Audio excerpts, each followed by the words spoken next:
Assalamualaikum warahmatullahi wabarakatuh.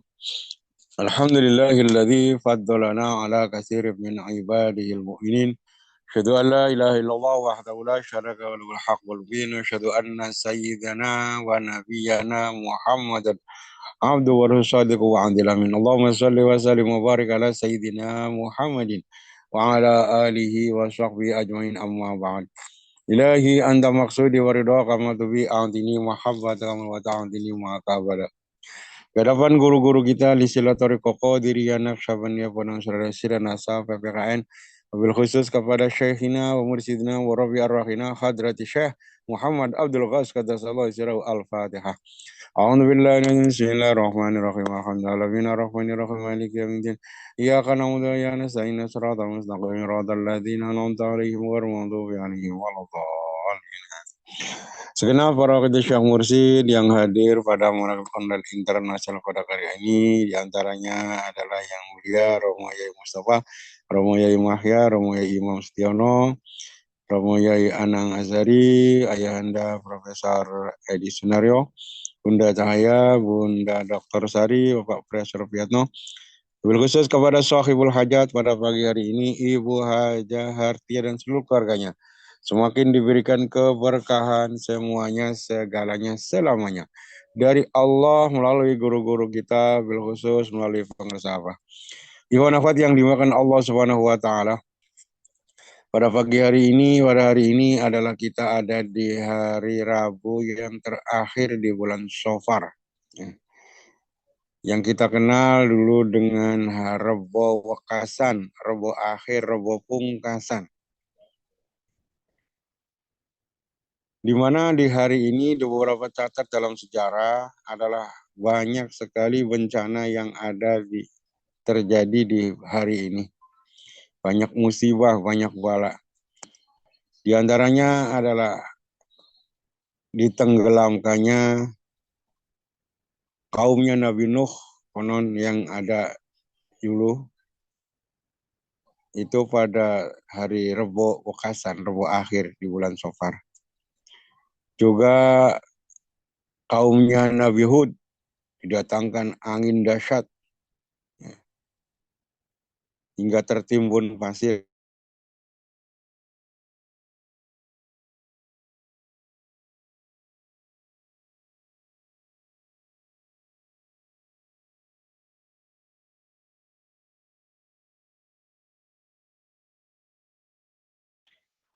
Kaumnya Nabi Lut yang terkenal dengan homo dan lesbi, yang dikenal dengan kaum Sodom, itu juga di Rebo Wekasan dihujani batu sampai pada tewas. Juga di hari Rebo Wekasan itu juga tercatat dalam sejarah ditenggelamkannya Fir'aun. Fir'aun tenggelam pada hari Rabu terakhir di bulan Shofar. Juga hari Rabu di bulan Shofar itu juga dicatat dalam sejarah Rasulullah Shallallahu Alaihi Wasallam awal mula sakit menjelang wafatnya beliau. Jadi Rasulullah mulai sakit tanggal hari Rabu akhir di bulan Shofar. Kemudian beliau wafat pada tanggal 12 Rabiul Awal. Juga kita dalam catatan kita dulu, kita di zaman Aba Anom, juga dulu di sebelaran ada selebaran mengutip dari dalam satu kitab, diantaranya adalah kitab Fathul Majid, bahwa Allah Subhanahu wa Ta'ala di bulan Shofar yang terakhir ini, Rabu Wekasan ini, menurunkan 320.000 catatan bala. Ya. Catatan bala selama 1 tahun konon 320.000 macam bala diturunkan di hari Rabu yang terakhir di bulan Shofar. Catatan balanya. Ya. Dan di antara sekian banyak, ya, di antara sekian banyak bencana itu disampaikan oleh guru-guru kita, yang paling bahaya adalah al-ghaflah ilallah. Ya, yang paling bahaya itu adalah lupa kepada Allah. Maka disampaikan di awal di dalam bab sofaul qalbi itu sampai ya, al-ghaflatu asyaddu min dukhulin nar. Ternyata lupa itu adalah lebih berat daripada masuk neraka. Nah, jadi ghaflah itu lebih berat dari masuk neraka. Kenapa? Kalau masuk neraka urusannya sendiri. Urusannya sendiri tidak bawa-bawa orang lain. Tapi kalau ghaflah, ya, kalau ghaflah orang lupa, kalau dia seorang suami, ghaflah bisa ngajak istrinya. Kalau dia seorang anak bisa ngajak orang tuanya. Kalau dia seorang tua bisa ngajak. Merembet kemana-mana. Ya. Tidak mengatakan, wah kalau begitu enakan masuk neraka daripada. Enggak begitu konsepnya. Seperti saya sampaikan, al-fitnatu asyaddu minal qatl. Dalam Al-Quran, al-fitnatu asyaddu minal qatl. Fitnah itu lebih buruk, lebih berat daripada membunuh. Kenapa? Kalau orang membunuh jelas korbannya cuma satu orang. Dia membunuh satu orang, korbannya satu orang. Urusan selesai. Dia dihukum dengan dosa satu orang itu. Tapi kalau memfitnah, ya, kita memfitnah seseorang dengan jari kita nge-share, memfitnah seseorang, dikirim ke grup, ada 100 orang yang baca, kemudian 100 orangnya lagi kirim lagi, kirim lagi, kirim lagi. Ya, itu lebih beratnya di situ. Urusannya panjang. Ya, urusannya panjang. Maka dikatakan ghaflah itu adalah lebih berat daripada masuk neraka. Karena yang kedua diantaranya karena orang ghaflah ini nggak ngerasa. Kalau orang bunuh udah saksi, udah terbukti, dia pasti ngerasa. Tapi kalau orang lupa, ini tidak merasa dosa. Ya. Sama kayak orang fitnah. Kalau orang membunuh itu jelas terasa. Tapi kalau orang memfitnah, ini kadang-kadang seringkali orang yang nggak ngerasa.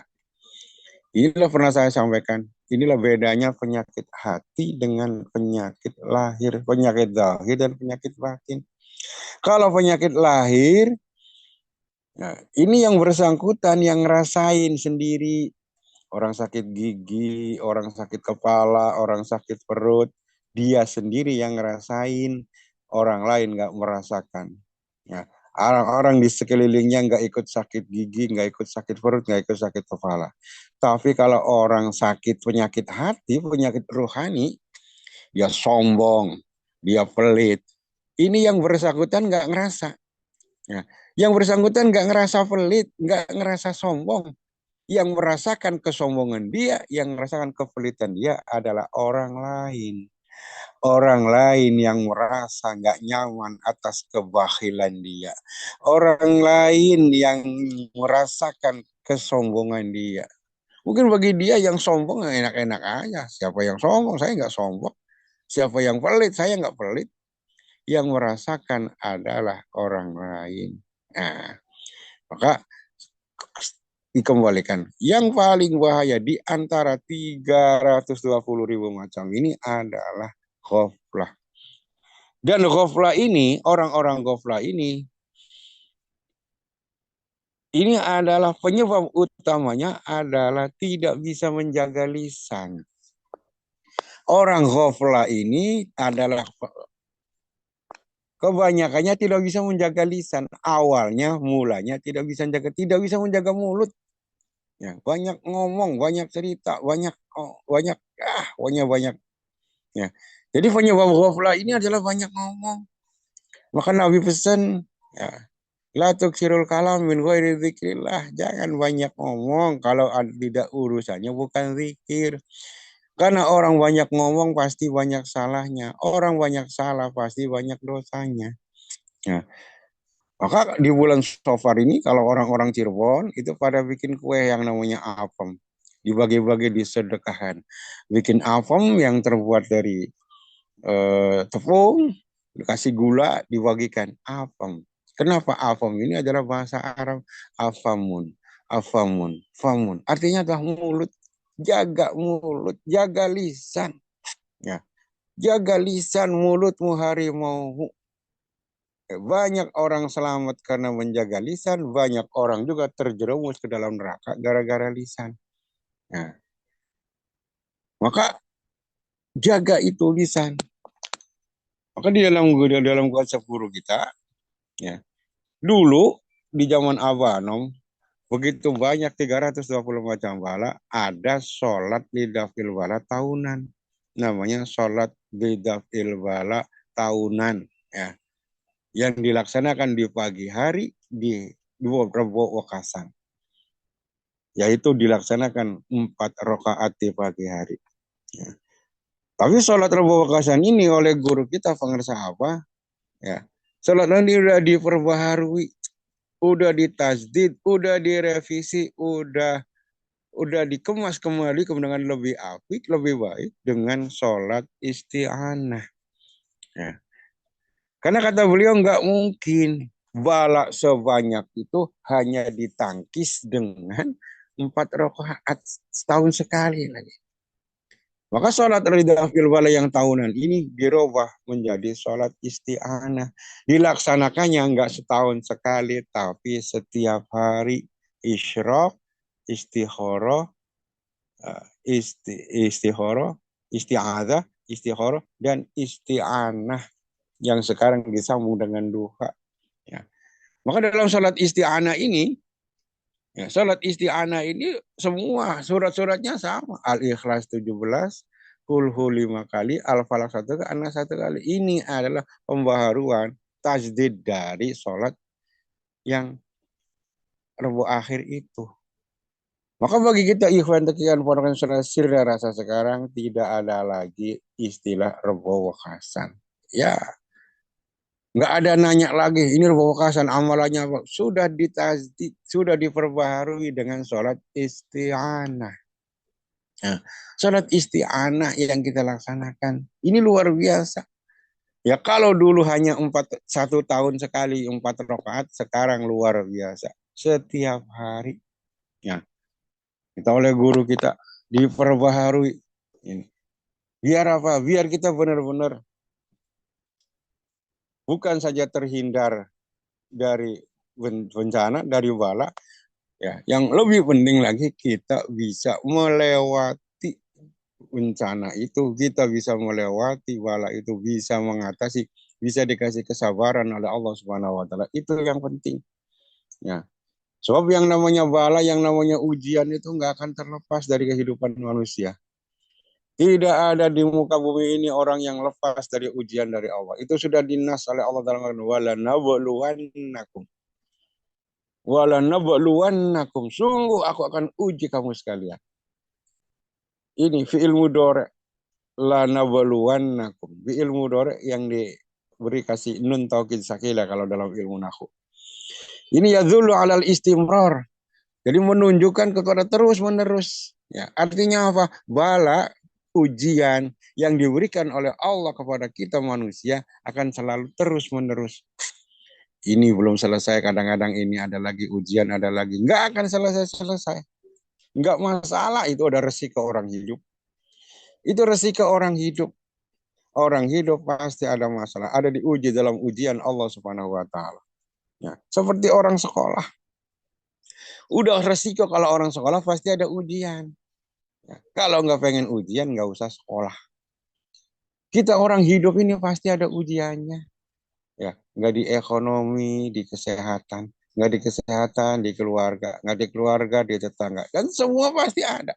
Silahkan cari di muka bumi ini satu saja contoh orang yang nggak punya masalah, nggak akan kita nemu. Sampai kepada orang gila sekalipun, wah itu kan orang gila nggak ada masalah, enak cengar-cengir, cengar-cengir. Siapa bilang orang gila nggak punya masalah? Justru dia jadi gila itu karena masalah. Nggak mungkin orang itu ujung-ujung jadi gila, itu nggak mungkin. Pasti ada sebabnya. Ya. Kita ini alhamdulillah dipertemukan dengan guru mursyid. Kita ditanamkan zikir. Ya. Orang belajar zikir itu bisa jadi justru mungkin masalahnya tambah banyak. Masalahnya nambah. Ya bukannya berkurang, tapi masalahnya ini aja. Ujiannya terus bertambah. Tapi dengan zikir dibimbingkan oleh guru mursyid, yakin kita akan melewati semua ujian-ujian yang diberikan oleh Allah Subhanahu wa taala. Ya. Yakin ada ujian-ujian yang diberikan kepada kita semua. Ini kita bisa melewatinya, ya. Kita bisa melewatinya. Jadi yang penting itu Allah berikan kemampuan, jadikan jalan. Seberat apapun masalah kita, kalau ada jalan keluarnya pasti terasa ringan. Ya, seberat apapun masalah yang kita hadapi, kalau kita nemu dengan jalan keluar, pasti kita terasa enteng, terasa ringan. Kita lihat guru kita pengersa apa?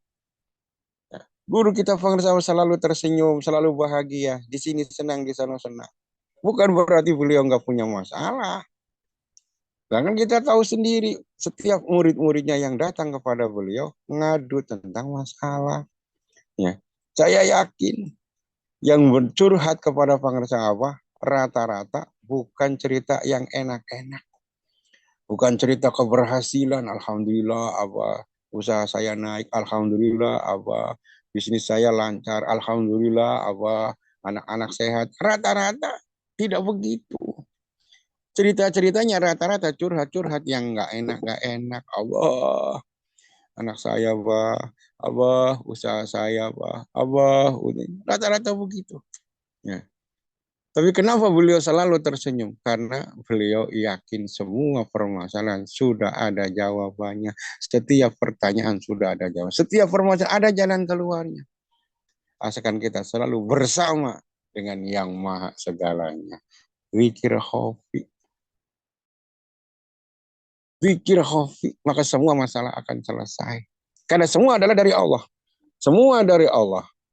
Ujian dari Allah.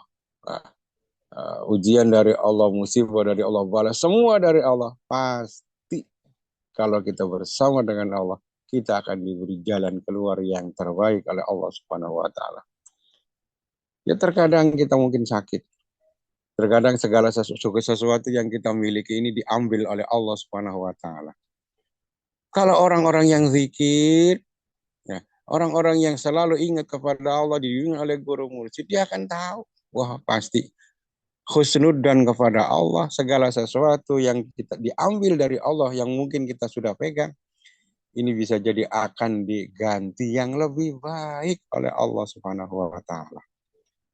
Sesuatu yang kita punya mungkin diambil oleh Allah, tapi nanti diganti oleh Allah dengan yang lebih baik. Itu kalau orang selalu zikir di bawah bimbingan guru mursyid. Maka dari itu kita semua bersyukur kepada Allah Subhanahu wa taala. Belajar bertorekat bukan menghindari masalah, tapi untuk mengatasi masalah, untuk menghadapi masalah. Ya. Yakin dengan bimbingan guru mursyid, dengan zikir yang selalu kita istiqomahkan, kita dawamkan, segala masalah apapun, seberat apapun akan terasa ringan. Karena apa? Karena ada diberi jalan keluar oleh Allah Subhanahu wa taala. Semoga kita semua istiqomah. Allah alam. Assalamualaikum warahmatullahi wabarakatuh.